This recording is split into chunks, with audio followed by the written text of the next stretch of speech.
الحمدللہ رب العالمین والصلاة والسلام علی سید الانبیاء والمرسلین وعلی آلہ واصحابہ اجمعین۔ میں مولوی صدیق اکبر یوٹیوب چینل اسرا ٹی وی سے۔ شیخ الاسلام مولانا سید عبدالحی صاحب قدس اللہ سرہ العزیز آپ کے والد کا نام ہبت اللہ تھا اور آپ کے دادا مولانا نور اللہ صاحب تھے، جو حضرت شاہ ولی اللہ صاحب کے خاص شاگرد اور پارٹی کے ممتاز رکن تھے۔ اصل وطن بڑھانہ ضلع میرٹھ تھا۔ آپ حضرت شاہ عبدالعزیز صاحب کے وہ نامور شاگرد ہیں جن کو خود استاد نے علماء محققین اور شیخ الاسلام تحریر فرمایا ہے۔ سنجیدہ مزاج، خوش اخلاق، خاموش طبیعت، کم گو، مگر تقریر کے وقت خطیب جادو بیان جو چند ہی جملوں میں دماغوں کی دنیا پلٹ دیتا تھا۔ علمی کمالات، اعلیٰ اخلاق و کردار، تدبر و اصابت رائے اور بلند پایہ خطابت نے آپ کو نہ صرف دہلی بلکہ شمالی ہند کا ممتاز رہنما بنا دیا تھا۔ چھوٹے بڑے، امیر و غریب سبھی آپ کی عزت کرتے تھے، مگر جب آپ سید صاحب کے حلقہ ارادت میں داخل ہوئے تو ساری عظمت و شہرت سید صاحب کے قدموں پر نثار کر دی۔ اب آپ سید صاحب کی جوتیاں اٹھایا کرتے، رکاب تھام کر چلتے اور پالکی کے ساتھ پا پیادہ دوڑتے، مگر صاف گوئی اور حق پسندی کا وہ بلند مقام آپ کو حاصل تھا کہ نہ کسی کا ادب و احترام اس پر غالب آ سکتا تھا اور نہ کسی کا رعب و تنا وہاں تک پہنچ سکتا تھا۔ چنانچہ سید صاحب سے معمولی سی لغزش بھی ہوتی تو یہی جانثار و فداکار مرید تنبیہ فرما دیتے۔ سید صاحب نے نکاح کیا تو 2 روز نماز صبح میں اتنی دیر ہو گئی کہ تکبیر اولیٰ میں شرکت نہ ہو سکی۔ مولانا عبدالحی جیسے مرید رشید کو کب برداشت تھی؟ دوسرے ہی روز پیر و مرشد کو ٹوکا، اور پیر بھی وہ حق پرست تھے کہ فوراً اپنی کوتاہی تسلیم کر لی۔ اصلاحی تحریکات میں نکاح بیوگان کا مسئلہ بھی تھا۔ اسلام نے عدت گزر جانے کے بعد نکاح بیوہ کی نہ صرف اجازت دی ہے بلکہ بعض اوقات واجب اور فرض بھی قرار دیا ہے، لیکن جاہلانہ تصورات ہمیشہ اس سیدھے سادے مسئلے میں غلط جذبات برانگیختہ کرتے رہے ہیں۔ اس زمانے میں بھی انہی غلط جذبات کا غلبہ تھا اور بیوہ کا نکاح بہت بڑی عار سمجھا جاتا تھا۔ اتفاق سے حضرت سید صاحب کے بڑے بھائی مولانا محمد اسحاق صاحب کی وفات ہو گئی تو یہ مسئلہ خود گھر میں پیدا ہو گیا۔ سید صاحب کو طبعی تاثر کی بنا پر کسی قدر تعامل ہوا تو فوراً اس صداقت پرست مرید نے تنبیہ کی، چو کفر از کعبہ برخیز زد کجا ماند مسلمانی۔ چنانچہ فوراً ہی بیوہ کا نکاح کر دیا گیا۔ در حقیقت حق و صداقت ہی وہ رشتہ تھا جس نے پیر و مرید میں یہ اتحاد پیدا کیا تھا اور ہر ایک قول و فعل اسی معیار پر رکھا جاتا تھا۔ ایک مرتبہ سید صاحب نے فرمایا، مولانا اگر کوئی بات میری طرف سے خلاف شریعت دیکھیں تو تنبیہ فرما دیں۔ مولانا نے جواب دیا، حضرت جب آپ کوئی خلاف شریعت فعل کریں گے تو عبدالحی آپ کے ساتھ ہی نہ ہوگا۔ یہی صداقت و حق پرستی تھی جس نے اس شیدائے علم کو درسگاہ سے ہٹا کر قافلے کے کیمپ میں پہنچایا اور مسند نشینی کے بجائے صحرا نوردی پر آمادہ کیا۔ اس کو حدیث شریف کے الفاظ میں الحب للہ اور الحب فی اللہ فرمایا گیا ہے۔ یہی ہوں گے جن کے مراتب جنت میں اتنے بلند ہوں گے کہ ان کے اعزاز و اکرام کی کرسیاں مشک کے ٹیلوں پر سجائی جائیں گی۔ شیخ الاسلام مولانا عبدالحی صاحب رحمہ اللہ سید صاحب کے تمام جد و جہد اور نقل و حرکت میں اعلیٰ مشیر کی حیثیت سے ساتھ رہے اور دست راست بن کر کام کرتے رہے۔ جب علاقہ سرحد میں آزاد حکومت قائم کی گئی تو آپ حکومت کے مشیر اعلیٰ اور عدالت عالیہ کے جج قرار دیے گئے، مگر جنگ شروع ہونے سے پہلے آپ کو اسہال اور پیچش کی شکایت ہوئی اور اسی میں وفات ہو گئی۔ انا للہ و انا الیہ راجعون۔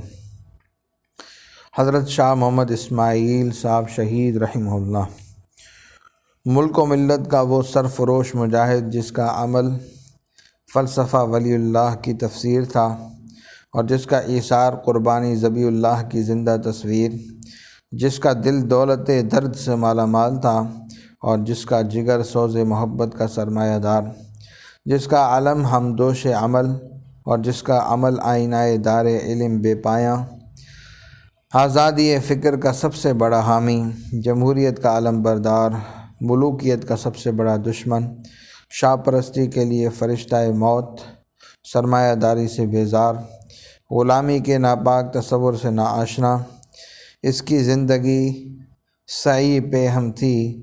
کتاب زندگی کا آغاز باب جہاد سے ہوا اور اسی جہاد پر زندگی کا آخری ورق پلٹا گیا۔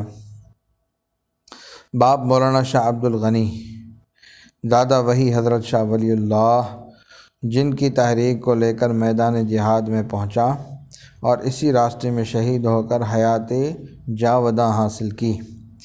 علم و عمل کے گھرانے میں پیدا ہوا، اسی فضا میں تربیت پائی۔ والد کی وفات لڑکپن میں ہو گئی تھی۔ قدرت نے حضرت شاہ عبد العزیز کی آغوش شفقت پرورش کے لیے منتخب کی۔ بھتیجا چچا پر ناز کرتا تھا اور چچا کو بھتیجے پر فخر تھا۔ وہ بار بار کہا کرتا تھا، الحمدللہ الذی وہب لی علی الکبر اسماعیل و اسحاق۔ گہوارۂ علم میں پرورش پانے والا بچہ نازک مزاج ہونا چاہیے تھا، مگر اس کو نزاکت سے نفرت تھی۔ شوق جہاد اس کی گھٹی میں پڑا تھا۔ نزاکت آفرینی کے بجائے اس نے اپنے بدن کو شدائد و مصائب کا یہاں تک خوگر بنایا کہ سردی اور گرمی کا احساس گویا مفقود ہو گیا تھا۔ اس نے جس طرح منطق و فلسفہ، ریاضی اور عقلیدس میں اعلیٰ کمال حاصل کیا، حدیث و فقہ کا جس طرح وہ ماہر ہوا، ویسے ہی اس نے فن سپہ گری میں بھی استادانہ شان پیدا کی۔ وہ جس طرح مفسر و محقق، فقیہ اور محدث تھا، ایسے ہی وہ بہترین شمشیر زن اور اعلیٰ درجے کا نشانہ باز تھا۔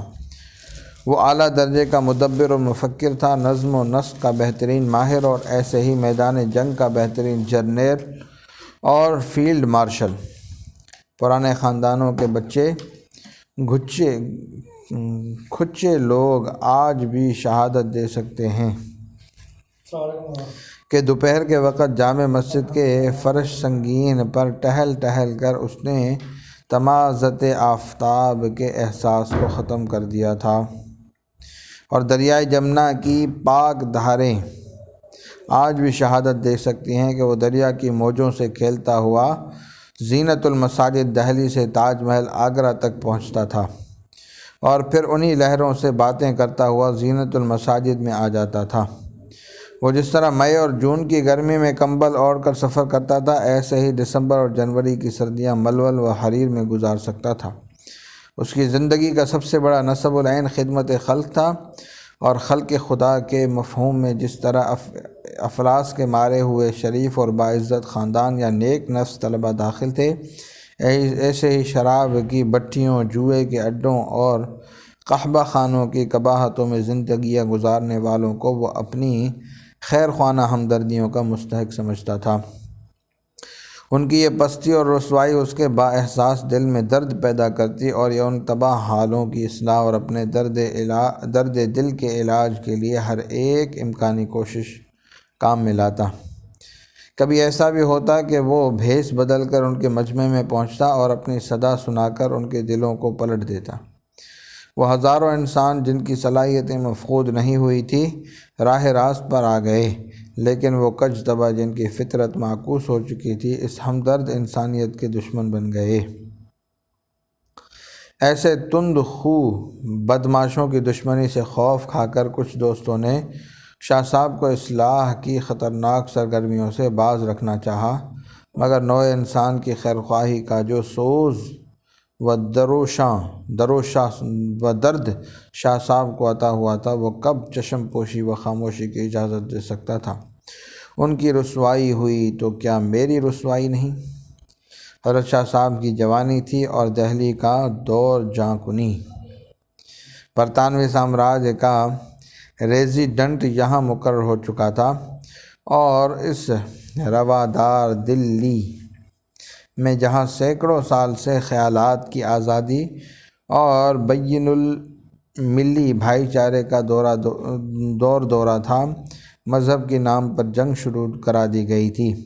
یہ پہلا شخص تھا جس پر سامراجیت کے مفتی خانہ سے لامذہبیت کا فتویٰ صادر کیا گیا، کیونکہ یہ ان رسومات کو ختم کر دینا چاہتا تھا جو سوسائٹی کو اوہام پرست، بزدل اور پست ہمت بنائے ہوئے تھیں، اور جن کی فضول خرچیوں نے سماج کا اقتصادی ڈھانچہ تباہ کر دیا تھا۔ یورپین مفتی صاحب کا جب فتویٰ کارگر نہ ہوا تو امن عامہ کا بہانہ لے کر زبان بند کر دی گئی۔ اب اس مجاہد حق نے عوام کے بجائے ریزیڈنٹ کی کوٹھی پر پہنچ کر خود ریزیڈنٹ کو مخاطب کیا۔ نتیجہ شاہ اسماعیل صاحب کے حق میں تھا۔ ریزیڈنٹ کوئی معقول جواب نہ دے سکا، لامحالہ اس کو اپنا حکم واپس لینا پڑا۔ صلی اللہ تعالیٰ علی حبیب سیدنا محمد وعلی آلہ وصحبہ اجمعین برحمتک یا ارحم الراحمین۔